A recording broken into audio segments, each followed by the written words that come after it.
Aujourd'hui, l'histoire de John Matrix, un homme qui avait rien demandé, qui vivait une vie tranquille à la montagne. Mais du glandu va décider de kidnapper sa fille afin qu'il renverse un gouvernement. Aujourd'hui, à revue de 1985, un des plus grands films d'action de l'histoire du cinéma, Commando, et ça commence maintenant.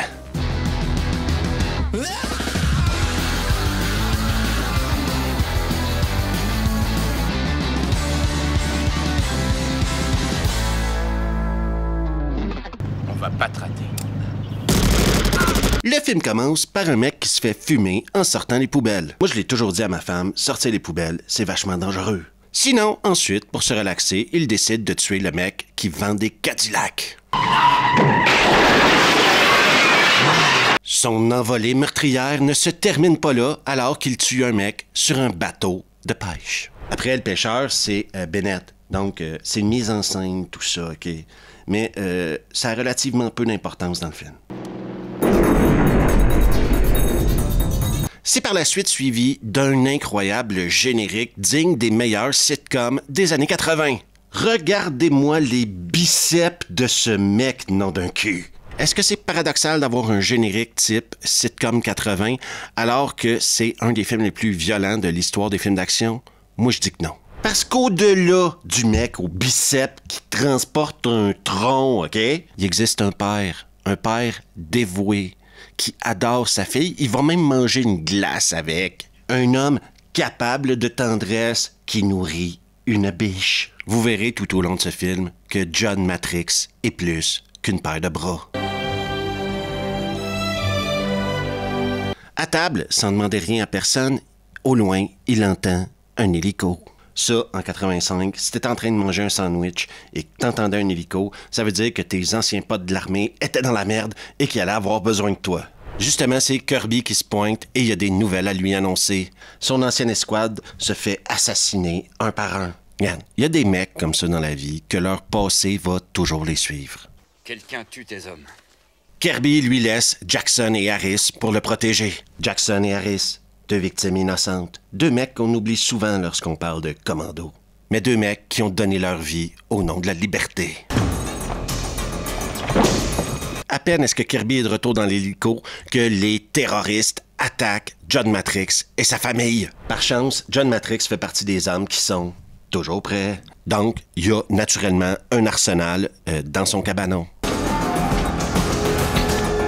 Et là, il y a un glandu qui va croire pouvoir avoir le droit, je dirais, de négocier avec John Matrix. Oui, ils ont kidnappé sa fille. Il faut vous montrer coopératif. John n'a jamais négocié avec des terroristes. John ne négociera jamais avec des terroristes. Et c'est pas aujourd'hui que ça va commencer. Faux! Là, il va voir sa fille au loin descendre la montagne avec les mecs qui l'ont pris en otage. Donc, naturellement, il va décider de pousser son Bronco. Laissez-moi vous dire que pousser un Bronco, c'est pas comme pousser une Renault 5. Et là, le mec a peur de rien, OK? Il déferle la montagne dans son Bronco. Malheureusement, son plan va foirer et il va se faire capturer par Bennett et ses hommes. Ma. Tu t'es gouré. John Matrix en captivité, c'est comme un lion en cage. Et là, il y a la haine en dedans de lui, OK? Mais pour retrouver sa fille, on lui annonce qu'il va devoir renverser un gouvernement. Tuez le président Velasquez. Je vous rendrai votre fille. C'est pour vous dire l'opinion que les gens ont de John Matrix, OK? Il est tellement fort qu'il peut renverser un gouvernement à lui tout seul. Direction, arrêt au port. Oui, j'ai fait exprès. Et c'est là que, juste en sortant de la bagnole, John Matrix va faire une promesse à Bennett. J'en viendrai pour toi, Bennett. Je sais pas si c'est l'air de l'aéroport, mais John est dans un mode « je fais des promesses » parce qu'il va en faire une autre à Sully. T'es un marrant, Sully. Je t'aime bien. C'est pour ça que je te tuerai le dernier. À peine arrivé dans l'avion, il décide de buter le mec qui l'escortait. Tu es un homme de sang-froid comme ça, dans un avion, devant du monde. Faut que ton nom ce soit John Matrix. Vous pourrez assister à la prochaine. Vos hôtesses s'appellent Suzanne et Lance et moi je suis... En plus, le mec a de l'humour, quoi. Au moins, il y a ça, quoi. Ne dérangez pas, mon ami. Il est mort de fatigue. Hors de question qu'il reste dans l'avion, il vient de tuer un gars et en plus, faut qu'il aille rattraper sa fille. Donc, il décide de sortir par la roue avant. ne vous inquiétez surtout pas, c'est au maximum une chute de 100 mètres dans un marécage. À part son t-shirt mouillé, tout va bien. Et de retour à l'aéroport, il se met en mode filature. Ouais, il a Sully dans son viseur. Et Sully, lui, a une hôtesse de l'air dans son viseur, Cindy. Attention parce que Cindy a un énorme rôle à jouer dans Commando. Vous cherchez quelqu'un pour sortir? Merci, mais non. Ah oui. Sully, apparemment, quand une femme dit non, il comprend pas. Donc, il commence à devenir lourd et la suit dans le parking. Le mec, sérieux, il est un peu vulgaire, je trouve. Plaît, laissez-moi tranquille. Sale petite pute. Matrix, qui les suivait, décide de prendre possession de la voiture de Cindy. Sauf que le siège est trop petit pour lui, donc il l'arrache. Ils vont continuer de suivre Sully jusqu'à un centre d'achat. Et c'est dans le centre d'achat que Matrix va tout expliquer à Cindy.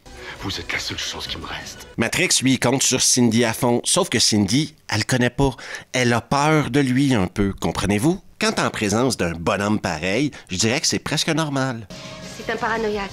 Pour un salaire d'agent de sécurité dans un centre d'achat, c'est un risque que moi, personnellement, je prendrais pas. Et c'est un gigantesque enfant de pute. Et bien là, les agents de sécurité vont faire une connerie monumentale, s'attaquer à John Matrix. D'ailleurs, John, il s'énerve parce que lui, il est toujours à la poursuite de Sully, OK? Donc, il va voir Sully dans une cabine téléphonique et il va décider d'arracher la cabine téléphonique. Pour ceux qui ne savent pas, des cabines téléphoniques en 1985, c'était des téléphones publics où tu mettais des pièces de monnaie et ça te donnait le droit d'appeler des gens. Une technologie incroyable. Soyons honnêtes, t'aurais pu mettre 200 agents de sécurité dans le centre d'achat. Personne qui aurait été capable d'arrêter John, OK? Et là, John va donc se retrouver à la poursuite de Sully sur l'autoroute. À noter que Cindy est venue le rejoindre. Oui, elle avait des questions à lui poser. Alors est-ce que vous allez me dire enfin ce qui se passe? Non. La chasse-poursuite entre la Porsche jaune de Sully et la petite décapotable rouge de John va se terminer par un carambolage. À la suite de ce carambolage-là, OK, eh bien, John, il va ramasser Sully par la jambe comme ça et l'amener au bord d'un précipice. Sully va lui dire « Mais calme-toi, John, tu m'as fait une promesse. » Tu te souviens, Sully? Je t'ai promis que je te tuerais le dernier. C'est vrai, Patrick, c'est ce que t'as dit. Sauf que John va lui avouer un truc. Je t'ai menti. Oui, ça m'a surpris un peu. On peut vraiment plus faire confiance à personne. De l'autre côté, il est tellement énervé d'avoir dû briser sa promesse à Sully, OK, qu'il va renverser sa Porsche avec la puissance de ses biceps. J'imagine qu'à quelque part, c'est comme ça qu'il laisse évacuer ses émotions. Maintenant, j'en ai une. Salut, toi. Savais-tu que 25 000 abonnés, ça fait beaucoup de gens, ça? Et c'est pour ça qu'aujourd'hui, je vous sors Commando. Parce qu'il y a 25 000 abonnés, ou en tout cas, il y aura 25 000 abonnés dans les prochaines heures. C'est à quelque part ma façon de vous dire merci. Mais savais-tu que les gens qui ne sont pas abonnés à Revue ne m'entendront jamais leur dire merci? Parce que moi, je suis comme ça. Si tu fais rien pour moi, je te dis pas merci. Je le sais, je suis dur. Sinon, on retourne à Commando. Maintenant, il arrive dans un motel à la recherche de Mac, un autre complotiste responsable d'avoir kidnappé sa fille. À peine le temps de se dire bonjour, qu'ils sont en train de se mettre des tatanes. Parce que le béret vert que t'as devant toi va te buter la gueule. J'avale 2 bérets verts au petit déjeuner. Oubliez pas que présentement, Cindy, elle est sous le choc. Voir deux mecs comme ça se bastonner devant toi, j'imagine que ça provoque une montée d'émotions incalculable. C'est pas vrai de voir des machos pareils. Finalement, Mac va se faire tuer par un pied de table. Grâce à des infos trouvées dans la voiture de Mac, John va trouver un entrepôt de rebelles. Et ils ont tout le stock nécessaire pour envahir un pays. Mais également une pièce remplie de cartes. Et dans cette pièce-là, il va trouver une carte avec un X écrit « Ta fille est là, John Matrix ». Ou presque. Il doit se passer quelque chose sur cette île. L'objectif est maintenant clair, aller à Valverde, sauver sa fille. Sauf qu'il va pas arriver à Valverde avec rien d'autre que sa bite dans les mains. Non. Parce qu'aux États-Unis, tu peux aller dans un surplus et trouver tout ce que tu as de besoin pour déclarer la Troisième Guerre mondiale. Des flingues, des grenades, des lance-roquettes. Le mec est prêt à tout, OK? Sauf que les flics se pointent. Par chance, Cindy va suivre le fourgon et Cindy est prête à tout faire pour le sauver. Non mais Cindy, c'est pas un jouet ça, hein? C'est un lance-roquette. On le met dans le bon sens. Fini de déconner, c'est maintenant l'heure de se diriger vers Valverde. Heureusement que Cindy est là parce qu'elle est en train de passer son brevet de pilote. Vachement pratique à ce moment-là du film. Donc c'est elle qui va piloter l'hydravion. Cet appareil doit être aussi vieux que moi. Juste pour vous dire, quand John Matrix débarque sur une plage, le mec débarque sur une plage. Et quand le mec s'équipe pour prendre le contrôle du Nil, le mec s'équipe pour prendre le contrôle du Nil. Je vous jure, ça donne des frissons. Et là, John Matrix sort ses jumelles et prend le temps de renifler l'ennemi. Je vous le dis tout de suite, tout ce que vous voyez comme être humain, là, ils vont tous mourir. Non, mais le mec est pas venu négocier. Hein? Non, il est clairement venu fumer du glandu. Et quand un mec comme John Matrix décide de fumer du glandu, eh bien, il commence tranquillos au couteau. Et le mec, il peut même les lancer, les couteaux, si jamais. Hein? Ensuite, il enchaîne tout en douceur à la mitraillette. Bien sûr, il avait prévu le coup en mettant des explosifs partout et il fait tout péter, parce que tout faire péter, c'est cool. Laissez-moi vous dire que le massacre de Valverde en 85, peu de gens en parlent, OK? Mais c'est un grand moment de l'histoire des États-Unis. C'était pas Jojo, hein? Parce que manger un coup de lance-roquette en pleine gueule, ça laisse peu de chances de survie. Et là, il y a juste tellement de mecs qui se font fumer, OK? C'est un carnage que t'arrêtes simplement de compter.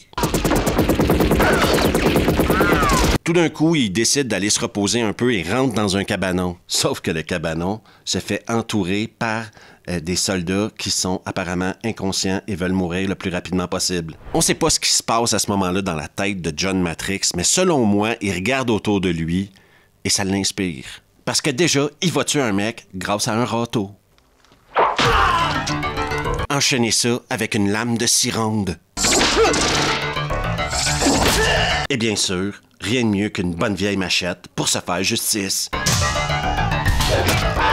Sincèrement, la scène du cabanon, si vous ne l'avez jamais vue, c'est que vous avez jamais vu de scène d'action de votre vie. Trouvez-la et allez la regarder. Ça vaut vraiment la peine. Donc, en sortant du cabanon, il tombe sur une 60aine de mecs et décide de tous les tuer. C'est maintenant le temps pour lui de s'attaquer au véritable méchant du film, soit d'un côté Bennett et de l'autre, le mec qui a organisé le putsch. Bennett va attendre un peu, OK? Parce que le mec qui a organisé le putsch, il va bouffer du fusil à pompe en pleine gueule. Et ce sera bien fait pour lui qui avait organisé le kidnapping de sa fille. Pendant ce temps-là, le fils de chienne à Bennett a pris la fille de John, Jenny, en otage. En souvenir du bon vieux temps. Et là, John, il a un plan, OK? Il va regarder Bennett puis il va dire « C'est quoi, t'as peur? Hein? C'est ça? T'as peur? » Et essayer de le convaincre de se battre mano à mano avec lui. Viens, lâche la gosse. C'est entre toi et moi. Bennett tombe direct dans le piège de Matrix. Je sais pas, c'est peut-être la petite cote de maille, là. J'ai un doute. Je vais te tuer maintenant! On sait pas trop ce qui se passe avec Bennett, mais il décide d'envoyer des répliques hyper homo-érotiques à John. C'est pas entre les yeux que je vais te buter! Je vais te buter entre les couilles! Mais c'est John qui va finir par l'entuber. Vous avez vu le jeu de mots entubé là-dessus? Je suis fort quand même. Pourrais faire plusieurs commentaires, mais je dirais que John a le dernier mot. Crache ta vapeur, sale pourriture. Quand Kirby se pointe, John Matrix, encore une fois, la phrase qui tue. Tu as laissé quelque chose pour nous? Rien que des morts. Et c'est la fin de l'incroyable Commando, un film qu'on a essayé de copier sans jamais y arriver. Aucune chance. Au lieu de vous faire une conclusion qui va durer 2-3 minutes, je vous conseille vraiment d'aller regarder ma vidéo « 12 raisons qui font de Commando le meilleur film au monde ». Ça résume très bien l'histoire que je viens de vous raconter. Oui, parce que j'ai vraiment fait ce film-là pour vous remercier des 25 000 abonnés. Je suis pontois. Je croyais pas me rendre là. Ça me sidère presque. Profitez bien de la vidéo. Allez voir la vidéo des 12 raisons. Si vous n'êtes pas abonné, vous pouvez bien sûr le faire juste ici. Sinon, regarde, on se revoit demain pour Vendredi Nanor.